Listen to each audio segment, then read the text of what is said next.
Dans Luc, chapitre 7, nous voyons l'adoration d'une femme qui a été complètement restaurée, qui est venue offrir un parfum à Jésus et qui a même nettoyé le pied de Jésus avec ses cheveux. Alléluia. Et pendant qu'elle faisait cela, les gens disaient, si Jésus savait qui est cette femme. Mais Jésus savait qui était cette femme. Et Jésus, voyant le cœur de cette femme, a reçu son adoration. Et sa vie a changé complètement. Alléluia. Jean chapitre 11.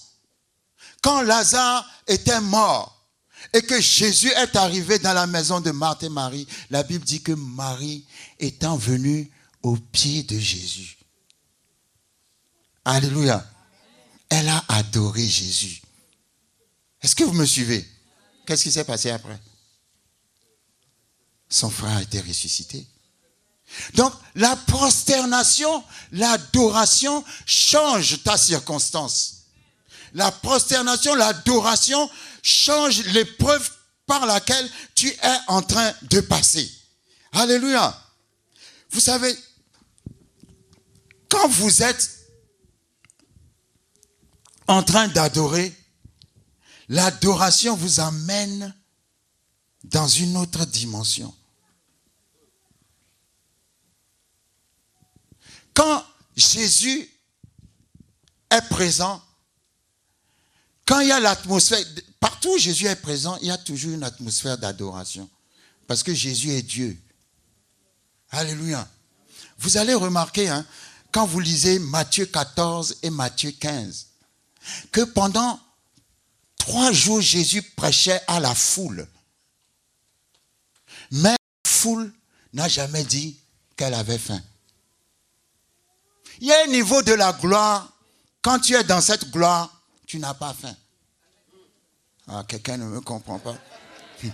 Quelqu'un ne me comprend pas. C'est là, Jésus dit, l'homme ne vivra pas seulement de pain, mais de la parole. Parce qu'il y a un niveau de gloire où tu n'as pas faim. Jésus a multiplié le pain 2 fois. D'abord dans Matthieu chapitre 14.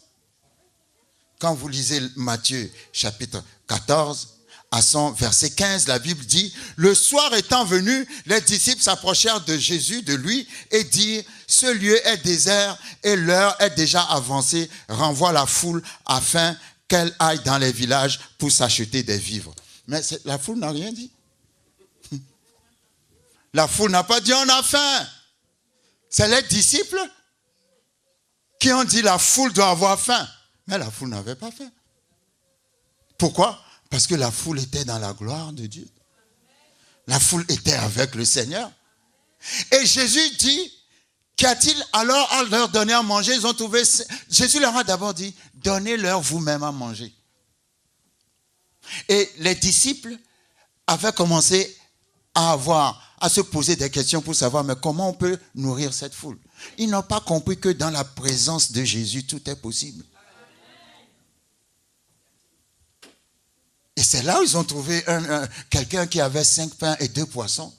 Et Jésus a dit, apportez-les-moi. Il faut toujours apporter tes biens à Jésus. Quand on les a apportés à Jésus, Jésus les a multipliés. Mais ce que je veux signaler, c'est que le peuple n'a rien demandé.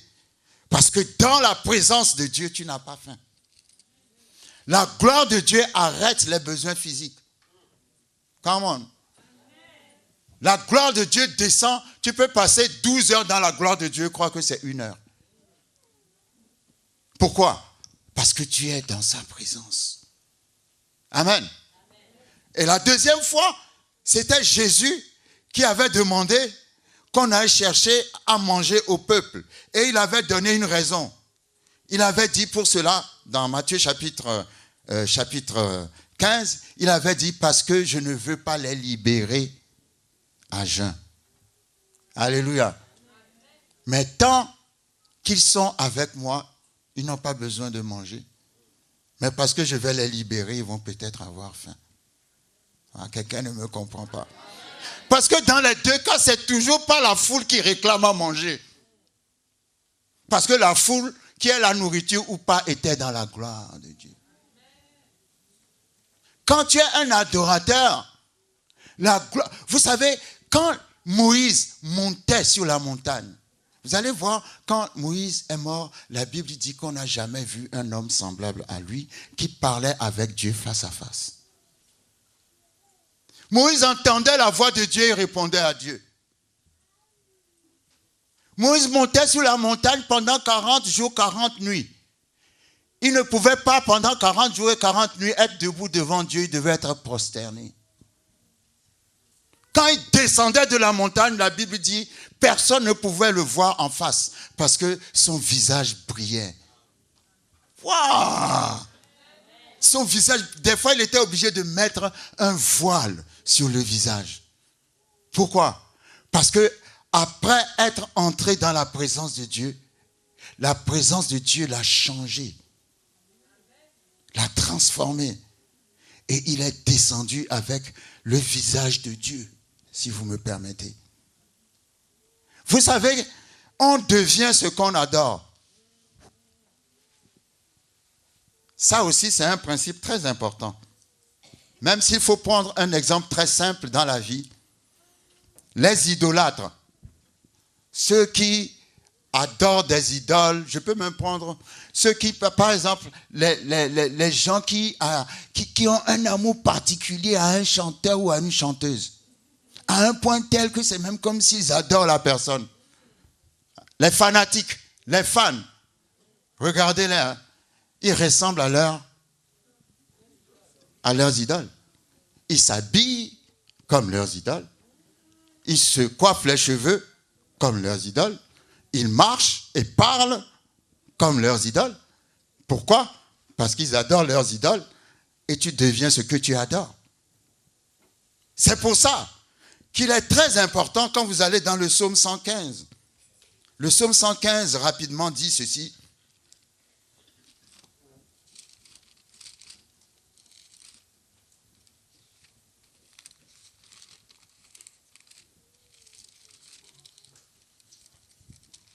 Psaume 115.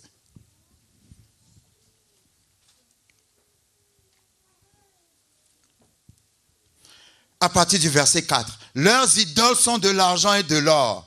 Elles sont l'ouvrage de la main des hommes. Elles ont une bouche et ne parlent point. Elles ont des yeux et ne voient point. Elles ont des oreilles et n'entendent point. Elles ont un nez et ne sentent point. Elles ont des mains et ne touchent point, des pieds et ne marchent point. Elles ne produisent aucun son dans leur gosier. Il leur ressemble ceux qui les fabriquent, tous ceux qui se confient en elles. Alléluia. Tu adores des bois taillés, ta vie ressemblera aux bois taillés. Mais tu adores le Dieu vivant. Tu porteras la gloire du Dieu vivant.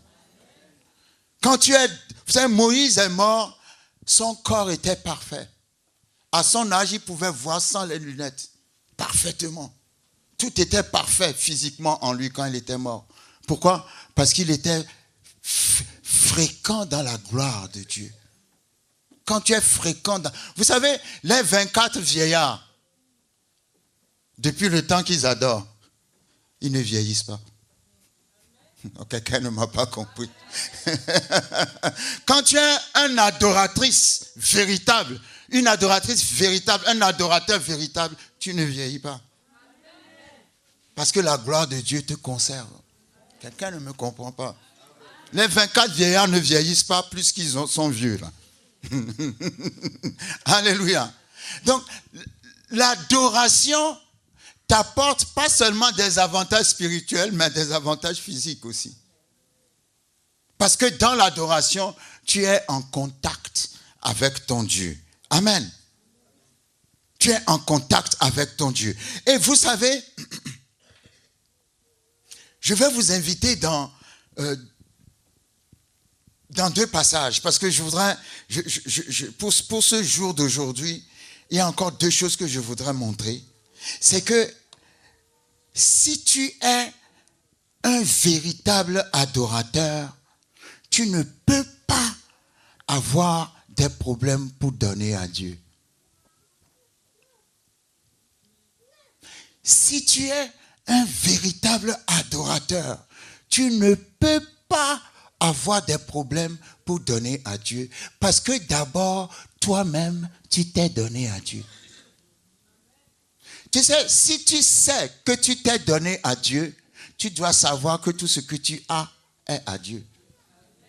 Tu ne peux pas te donner à Dieu et retirer de Dieu certaines choses que tu as, soi-disant que c'est pour toi. Non. David, le grand adorateur, celui qui a changé l'adoration, come on, il a dit, nous te donnons ce que tu nous as donné.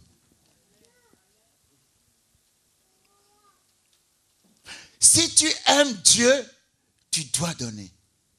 Dieu a tant aimé qu'il a donné. L'amour donne toujours. Si vous les filles, je dis à mes filles souvent, vous êtes fiancées à quelqu'un qui ne vous donne rien, il ne faut pas le marier. Il ne vous aime pas. Parce que l'amour donne toujours. Tu aimes quelqu'un, tu vas lui donner les choses les plus chères que tu as pour lui montrer que tu l'aimes. Et c'est simple. Dieu a tant aimé le monde. Le monde n'appartient pas à Dieu. Mais il a tant aimé le monde qu'il a donné. Au bout de l'amour, il y a toujours donné. Les amoureux qui sont avares ne sont pas de vrais amoureux. Parce que l'amour donne. S'il ne vous donne rien pendant la fiançailles, ne l'épousez pas. Quand vous allez l'épouser, il ne va rien vous donner non plus. Je suis sincère. Hein? Parce que l'amour donne. L'amour qui ne donne pas n'est pas l'amour. David, quand David parlait de Dieu, David, le grand adorateur, David a été la seule personne sur cette terre à avoir imaginé un endroit où on peut conserver la présence de Dieu. Non, vous ne me comprenez pas. David a dit dans 2 Samuel 7, je vais bâtir une maison pour l'Éternel. Et l'Éternel lui a dit, est-ce que moi je t'ai demandé une maison? Lisez 2 Samuel 7. J'habite dans les cieux, j'habite sur la terre, j'habite partout. Mais parce que tu as voulu me bâtir une maison, moi aussi je te bâtirai une maison. Et cette maison, c'est la royauté de David. Et de David sortira plus tard Jésus-Christ. Pourquoi? Parce que David a voulu bâtir une maison pour Dieu. Ah, come on.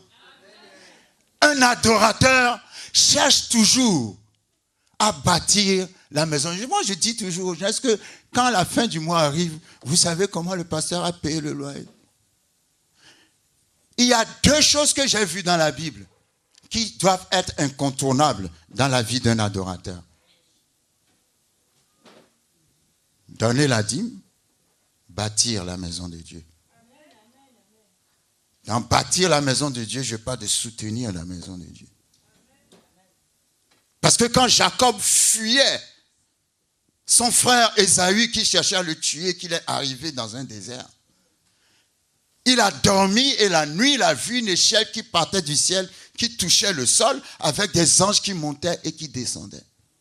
Et quand il s'est réveillé, il a dit, l'Éternel est ici, mais je ne le savais pas. Vous savez, les gens croient que c'est quand il y a de l'or partout que l'Éternel est forcément là. Mais l'Éternel habite dans des endroits bizarres. Mais si tu es un adorateur, tu verras que le Seigneur est ici. Je dis, le Seigneur est ici, dans cette église ici. Alléluia. Quand il s'est réveillé, il a pris une pierre, il a mis de l'huile sur la pierre. Et il a dit à Dieu, la Bible dit, il a fui sans valise. Il n'avait qu'un bâton dans sa main. Oh. Il a dit, Seigneur, si tu me prospères, je te donnerai la dîme. Alléluia. Et quand il est arrivé chez son oncle l'a exploité dans tous les sens. Son oncle a diminué son salaire 10 fois. Mais vous savez, quand son oncle lui disait, sur le troupeau que tu as gardé le mois prochain, ton salaire, ça sera les troupeaux rayés. Arrivé à un niveau, quand son oncle lui disait ça, Dieu faisait que tout le troupeau ne faisait que des troupeaux rayés. Oh, come on. Quand son oncle voyait ça, il dit, bon, le mois prochain, ça sera les troupeaux noirs. Quand il disait comme ça, tout le troupeau ne faisait que des troupeaux noirs. Il y a quelque chose qui fait qu'arriver à un niveau, Dieu va mettre la nature à votre disposition. Mais pour arriver là, Jacob, on a diminué son salaire 10 fois. Vous voyez à quel point son employeur était méchant.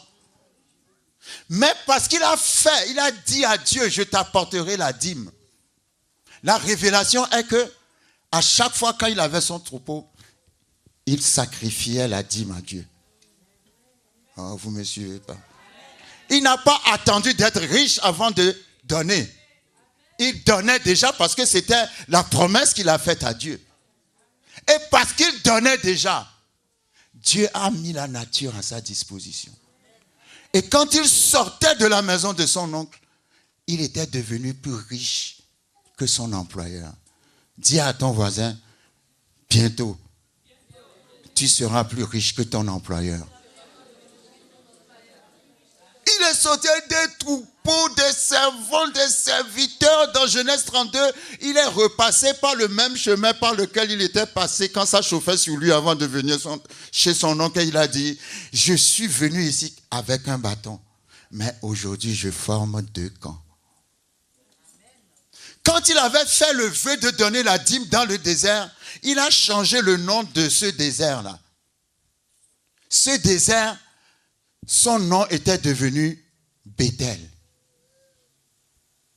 Et quand Dieu est venu pour parler à Jacob après l'avoir prospéré, avant, quand Dieu parlait à Jacob, il se présentait toujours comme le Dieu d'Abraham et d'Isaac.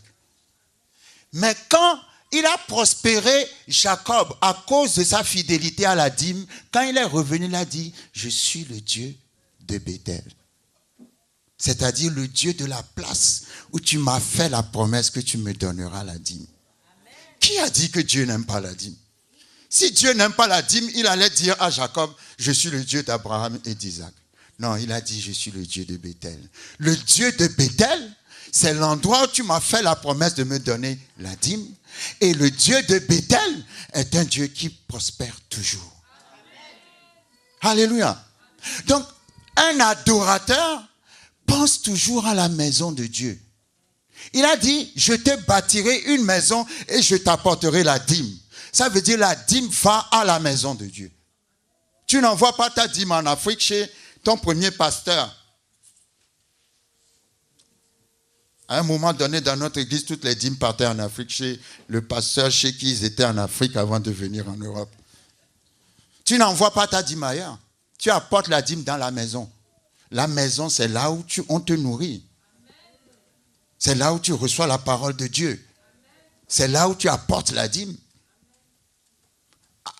Dans ton pays, tu peux honorer ton pasteur en lui envoyant des offrandes.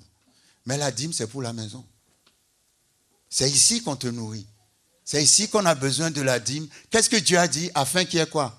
Du pain dans ma maison. C'est quoi le pain? C'est le loyer, c'est l'électricité, acheter les micros, acheter ceci, le pasteur nous a manqué de rien. Tout ce dont la maison a besoin. C'est ta dîme qui pourvoit. Maintenant, toi, tu prends ta dîme et tu l'envoies ailleurs. La maison qui te nourrit doit vivre comment? Non, la dîme est toujours pour la maison. Alléluia. Il y avait une sœur qui me donnait sa dîme parce qu'elle n'avait pas encore d'église. Et comme moi, j'exhorte toujours les gens à trouver une église. Elle a trouvé une église et elle continuait de m'envoyer sa dîme. J'ai dit non, si tu veux, tu m'envoies une offrande, mais tu donnes la dîme dans ton église. Parce que la dîme est toujours pour la maison. Et celui qui est fidèle dans la dîme ne manquera jamais de rien. Ces choses-là, on n'a pas besoin de vous le dire.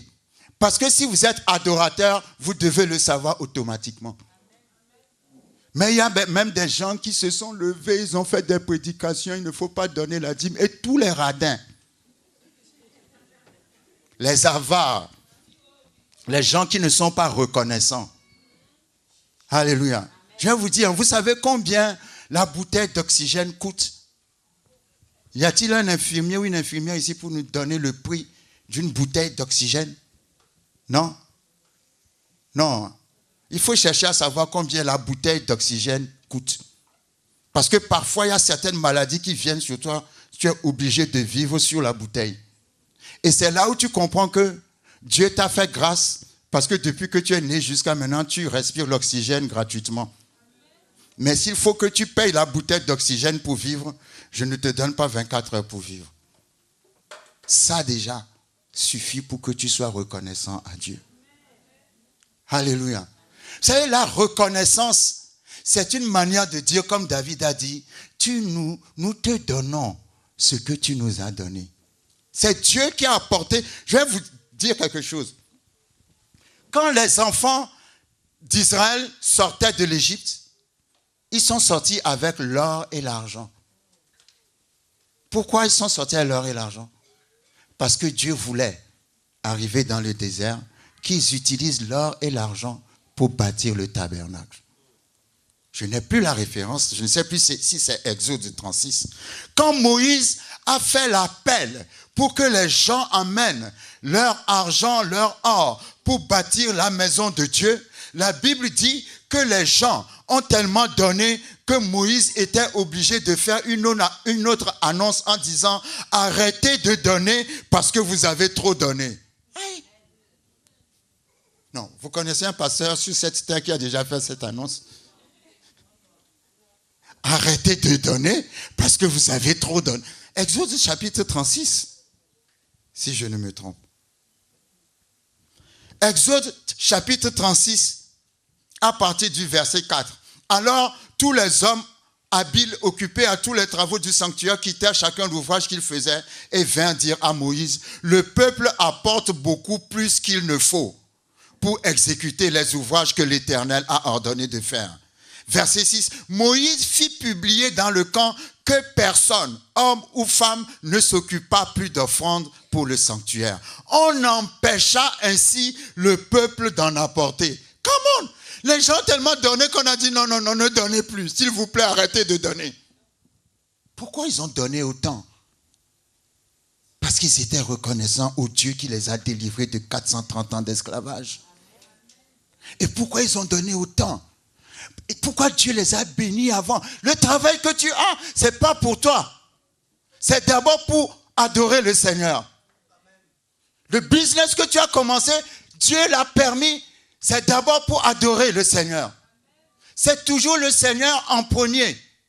Comme Abel qui a donné les prémices, parce qu'il a considéré que Dieu est le premier. Alléluia. Dieu te donne la capacité de prospérer pour pouvoir soutenir son alliance. Deutéronome chapitre 8. Car c'est l'Éternel qui donne la puissance d'acquérir des richesses pour soutenir son alliance. Deutéronome 8. Donc, quand Dieu t'enrichit, quand Dieu te donne des ouvertures, ce n'est pas d'abord pour toi, c'est pour soutenir son alliance. Un adorateur ne peut pas vivre le jour au jour sans jamais penser à l'œuvre de Dieu. Sans jamais penser à la maison de Dieu. Ce n'est pas possible. Ce n'est pas possible. Quand nous lisons 1 Chronique chapitre 29, je le dis tout le temps, partout où je passe. Laissez-moi encore un peu de temps, je vais finir bientôt. Dans 1 Chronique chapitre 29, nous voyons le cœur de l'adorateur.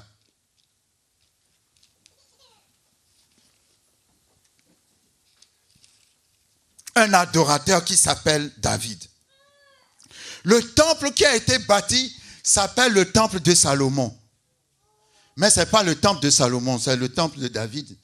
Parce que c'est David qui a voulu bâtir un temple pour Dieu. Et Dieu lui a dit, tu as fait trop de guerre. Tes mains ont versé trop de sang.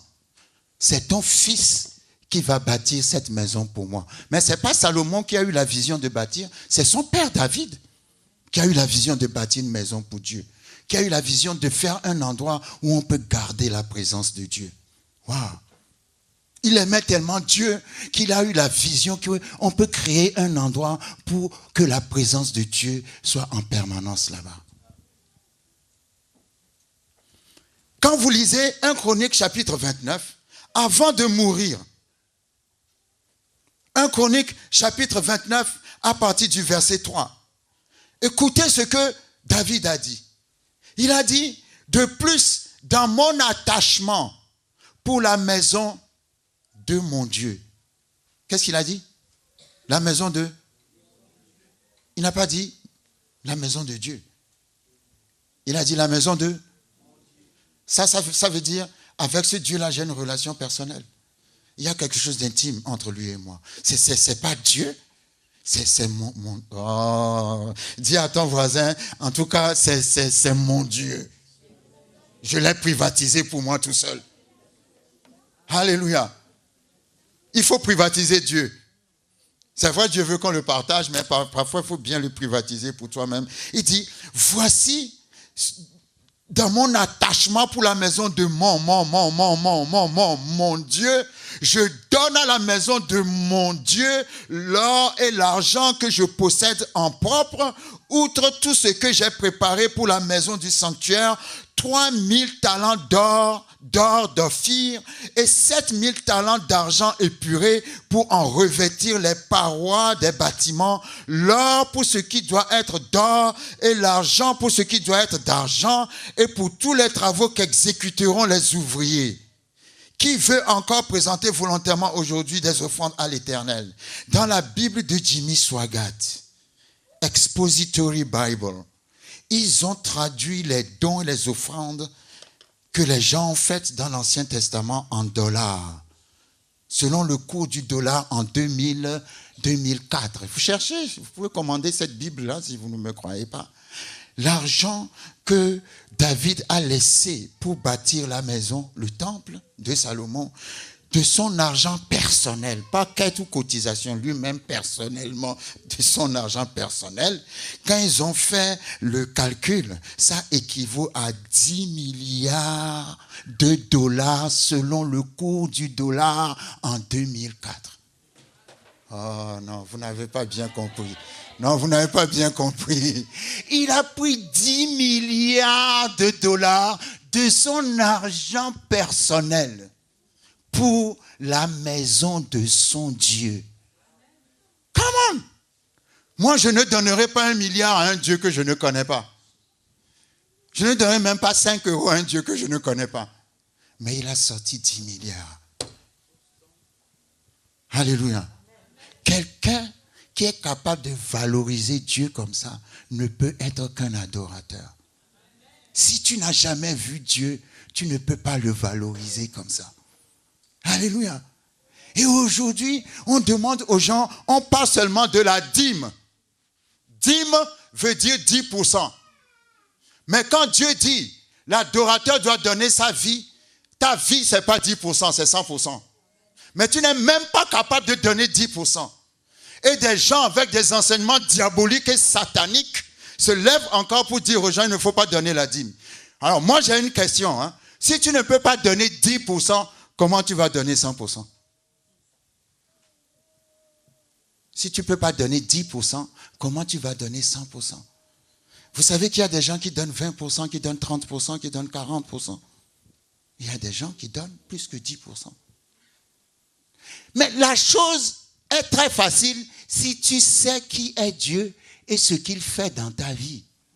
C'est très facile. C'est pas compliqué. Moi, les histoires de dîmes et tout ça là même, quand on va te dire donne la dîme et puis tu vas dire non, c'est l'Ancien Testament. Quel Ancien Testament? Dieu a toujours aimé la dîme. Quand tu vois la vie des patriarches, Abraham a donné sa vie en donnant Isaac. Est-ce que vous me suivez? David a donné 10 milliards de dollars pour bâtir la maison de Dieu. Salomon, Dieu lui a dit, vous voyez, quand vous étudiez, on n'a pas le temps, la première offrande que Salomon a donnée, je crois, c'est 1000 holocaustes. Quand il a donné les 1000 holocaustes, la nuit, Dieu l'a visité. Vraiment, les gens ne comprennent pas. Moi, je dis, la foi, c'est imiter ce que les patriarches ont fait. Quand le sacrifice d'Abel a été accepté, Abel était jaloux. Dieu lui a dit, fais comme ton frère, sinon le meurtre. Oh, pardon, Caïn, excusez-moi. Quand le sacrifice d'Abel a été accepté, Caïn était jaloux. Dieu a dit à Caïn, fais comme ton frère, sinon le meurtre se couche à ta porte. Si quelqu'un a fait quelque chose et a eu une percée, au lieu d'être jaloux de la personne, pourquoi tu n'imites pas la personne? Abraham a donné la dîme. C'est quand il a donné la dîme que sa vie a changé. Oui, oui. Il a donné la dîme dans Genèse 14. Dans Genèse 15, la Bible dit après ces événements. Et la dîme faisait partie de ces événements. L'Éternel apparut à Abraham. Sa vie a changé. Après la dîme. Alors si moi je veux que ma vie change, qu'est-ce que je fais? J'imite Abraham. Alléluia. La dîme a tellement plu à Dieu qu'il en a fait une loi pour Moïse. Ah, vous ne me comprenez pas. Ceux qui enseignent qu'on n'est plus sous la loi, il ne faut plus payer la dîme, ils n'ont pas compris que Dieu a fait de la dîme une loi pour Moïse parce qu'il a aimé la dîme d'Abraham. Ah, vous ne me comprenez pas. La dîme est devenue une loi justement parce que Dieu a apprécié la dîme d'Abraham, qui vivait dans la dispensation de la promesse, qui est la même que la dispensation de la grâce que nous vivons. Alléluia. Donc aujourd'hui, nous sommes dans une alliance qui est supérieure et qui est meilleure, selon Hébreu, que l'alliance d'Abraham. Donc, s'il donnait 10%, tu dois donner mieux. Et voilà qu'on vient te prêcher de ne même pas donner 10%. Quel adorateur? L'adorateur, c'est celui qui donne sa vie à Dieu. Si tu donnes ta vie à Dieu, 10% n'est rien. Je répète, si tu as donné ta vie à Dieu, 10% n'est rien. En sachant que Dieu attend 100%. Le jeune homme riche qui était venu vers Jésus, il dit à Jésus, que dois-je faire pour hériter la vie éternelle? Jésus lui a cité les 5 derniers commandements des 10 commandements. Il a dit à Jésus, je fais déjà toutes ces choses. La Bible dit, Jésus le regarda et l'aima. Et maintenant Jésus lui dit, va, distribue tes richesses aux pauvres. Ensuite viens et suis-moi. Et la Bible dit, il était devenu endeuillé. Pourquoi? Parce qu'il respectait une partie des commandements. Mais la partie la plus importante qui dit, tu n'auras pas d'autre Dieu devant ma face. Il ne pouvait pas le respecter parce que l'argent était devenu son Dieu. Est-ce que vous me suivez? Que l'argent ne devienne pas ton Dieu. Parce que la Bible dit, l'or et l'argent m'appartiennent. Quand tu viens dans cette maison, tu dois te soucier de comment la maison est entretenue. Quand tu viens dans cette, parce que c'est comme ça que tu te soucies de l'œuvre de Dieu. Alléluia. Donne à Dieu. Parce que tout ce que tu as, c'est Dieu qui te l'a donné. Vois comment Dieu a marché. Ces gens qui ont été bénis dans la Bible. Pourquoi Jacob n'a pas dit, Seigneur, si tu me prospères, je vais te louer toute ma vie. Non.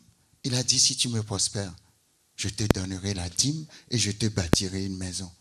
Il est arrivé dans une situation où on a diminué son salaire 10 fois, mais il est sorti plus riche que son employeur. Ne me dites pas que la dîme n'a pas de sens. La dîme a un sens. Il va te sortir de ton manque.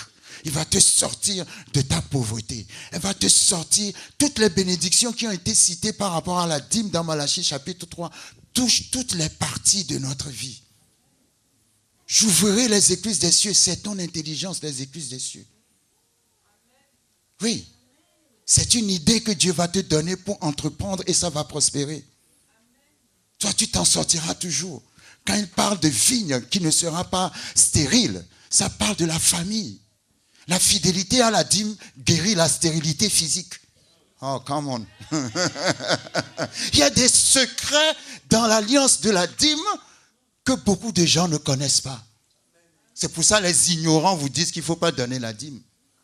Mais si vous voyez les promesses qui sont attachées jusqu'à la famille, jusqu'à tes enfants, La version anglaise dit, j'enverrai la bénédiction et il n'y aura pas assez de place dans ta maison pour la contenir.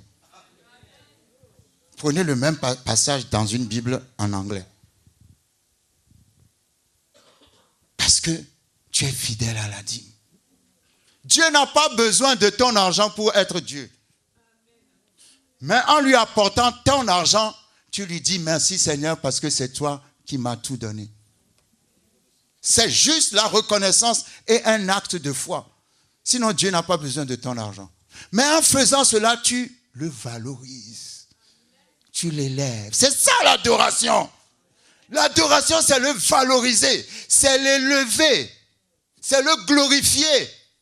Avec ce que tu es et avec ce que tu as. Pas avec ce que tu as seulement. Avec ce que tu es et avec ce que tu as. Alléluia. Je sais que vous êtes fatigués, mais je vais prendre encore 15 minutes. Et après, je vais vous libérer. Quand vous lisez 2 Corinthiens, chapitre 8, dans 2 Corinthiens, chapitre 8, l'apôtre Paul a été faire des collectes. Moi, je ne comprends pas pourquoi on doit expliquer aux gens à donner la dîme, et je ne comprends pas pourquoi il y a des gens qui disent de ne pas donner la dîme. Mais c'est satanique et diabolique. On ne doit même pas te demander de donner la dîme. Parce que naturellement même, tu es censé tout donner à Dieu. Vous savez que Dieu peut vous demander, bon, vous avez peut-être 20 000 sur votre compte. Dieu va te dire, bon, écoute, je veux que tu prennes les 20 000 et que tu donnes à tel ministère. Ah, je vous parle de l'adoration véritable. Dieu va te dire, tout ce que tu as dans ton compte, donne à ce ministère-là. Tu vas dire, Seigneur, c'est tout ce que j'ai. Justement, c'est pour ça que je te dis de donner tout ce que tu as à ce ministère-là. Tu es obéissant. Ce que tu vas recevoir sera, je ne sais pas combien de fois plus que ce que tu as donné. Est-ce que vous me suivez?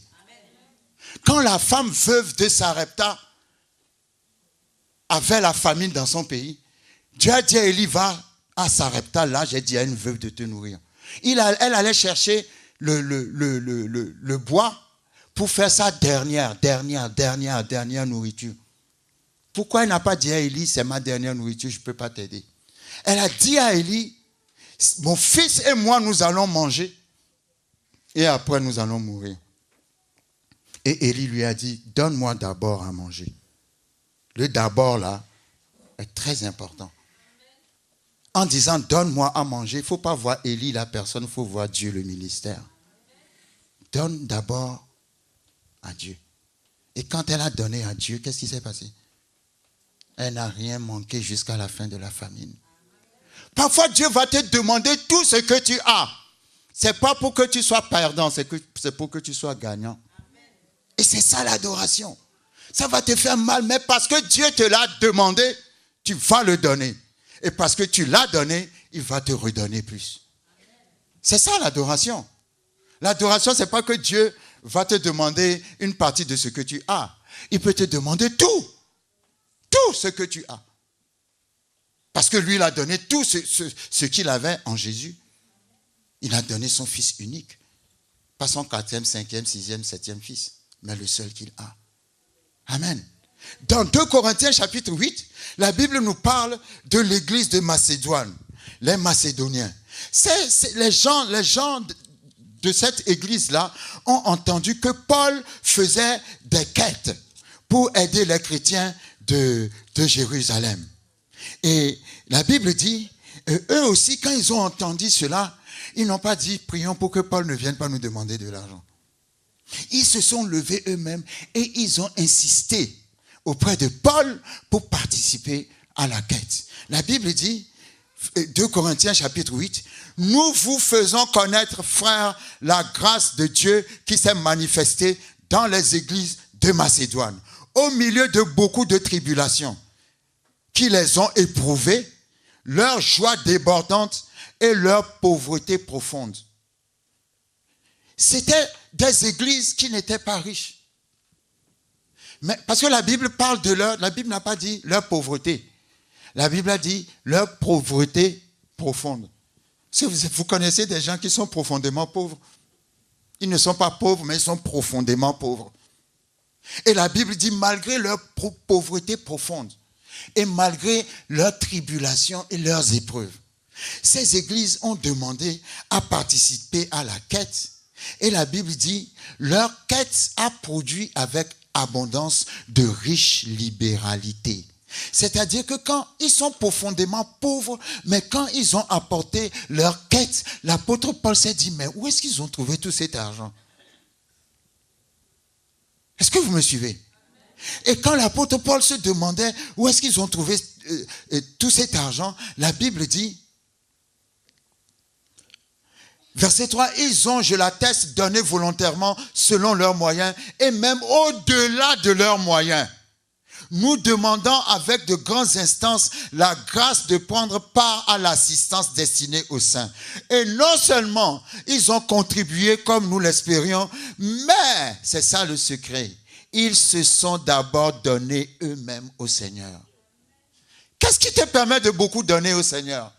Quand tu t'es d'abord donné toi-même au Seigneur. Parce que si tu t'es donné vraiment au Seigneur, même si tu es dans une pauvreté profonde, ton offrande, à cause de ton amour pour le Seigneur, deviendra de riche libéralité. La pauvreté profonde a donné de riche libéralité. Et l'apôtre Paul a dit, le secret, c'est qu'ils se sont d'abord donnés au Seigneur. Le véritable adorateur n'a pas peur de donner à Dieu. Parce qu'il sait que lui-même, il s'est déjà donné à Dieu. Et si tu t'es déjà donné à Dieu, tout ce que Dieu te demande. Abraham n'a jamais vu Dieu ressusciter un mort. Mais il a dit, en donnant Isaac, même s'il meurt, Dieu va le ressusciter. Avec Dieu, ce que tu donnes ne meurt jamais. Je dis, avec Dieu, ce que tu donnes ne meurt jamais. Je dis encore, avec Dieu, ce que tu donnes ne meurt jamais. Il a dit, nous irons et nous reviendrons. Ce que tu donnes à Dieu te reviendra toujours. Et ça te reviendra plus que tu n'as donné. Quand la Bible dit, dans le livre d'Ecclésiaste ou de Proverbes, jette le pain sur l'eau et il te reviendra. Mais quand tu jettes le pain sur l'eau, le pain est maigrichon et quand il te revient, il est plus gros que tu l'as jeté parce qu'il est rempli d'eau. Alléluia.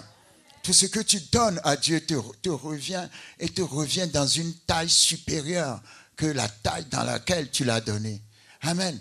Donc, la seule chose que je te demande, donne ta vie au Seigneur. En sachant que celui à qui tu as donné ta vie, c'est le Dieu de la vie. Et que cette vie-là, il va la protéger. Il va la prospérer. Et cette vie va te revenir avec des fruits et des récoltes en abondance. Je termine par l'attitude de l'adorateur.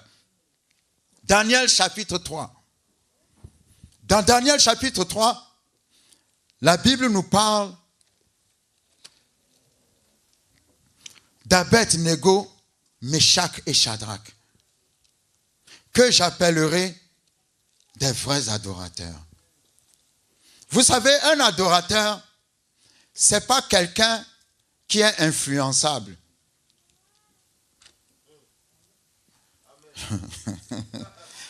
Parce que si tu es influençable, ça veut dire que tu ne connais pas ce que tu connais. Mais si tu sais vraiment ce que tu fais, l'apôtre Paul a dit, je sais en qui j'ai cru. Alléluia. Si tu connais vraiment Dieu, la Bible dit, ceux qui connaîtront leur Dieu feront des exploits. Tout est basé sur comment tu connais Dieu. Alléluia. Parce que Abed-Nego, Méshach et Shadrach, pour aller plus vite, habitaient dans un royaume où le roi avait subitement décidé qu'il fallait qu'on adore une statue qu'il a érigée.